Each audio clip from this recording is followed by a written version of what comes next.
was through Jung and also Jean Piaget, who's a developmental psychologist, that I started to understand that our articulated systems of thought are embedded in something like a dream, and that dream is informed in a complex way by the way we act. So,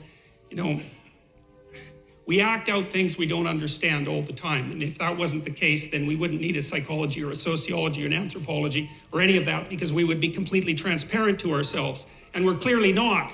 So we're much more complicated than we understand, which means that the way that we behave contains way more information than we know.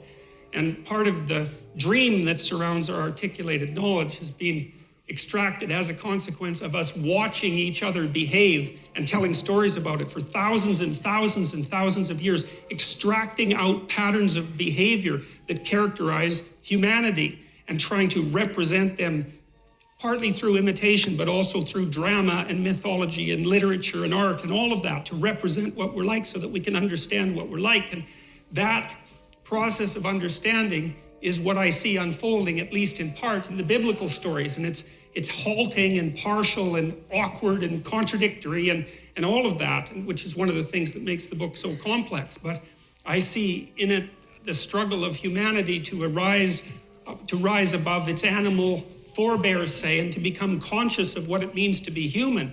And that's a very difficult thing, because we don't know who we are, or what we are, or where we came from, or any of those things. And the life is an unbroken chain going back 3.5 billion years. It's an absolutely unbelievable thing. Every single one of your ancestors reproduced successfully for 3.5 billion years. It's absolutely unbelievable. And we rose out of the dirt and the muck, and here we are, conscious but not knowing, and we're trying to figure out who we are. And a story that we've been telling, or a set of stories that we've been telling for 3,000 years, seems to me to have something to offer.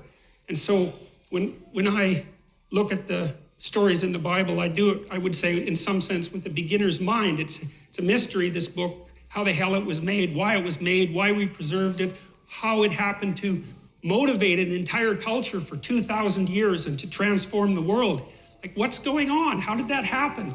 It's by no means obvious. And one of the things that bothers me about casual critics of religion is that they don't take the phenomena seriously. And it's a serious phenomena. I mean, not least because people have the capacity for religious experience, and no one knows why that is. And I mean, you can induce it reliably in all sorts of different ways. You can do it with brain stimulation. You can certainly do it with drugs. There's especially the psychedelic variety. They produce intimations of the divine extraordinarily regularly. People have been using drugs like that for God only knows how long, 50,000 years, maybe more than that, to produce some sort of intimate union with the divine. It's like, we don't understand any of that. When we discovered the psychedelics in the late 60s, it shocked everybody so badly that they were instantly made illegal and abandoned in terms of research for like 50 years. And it's no wonder, because who the hell expected that?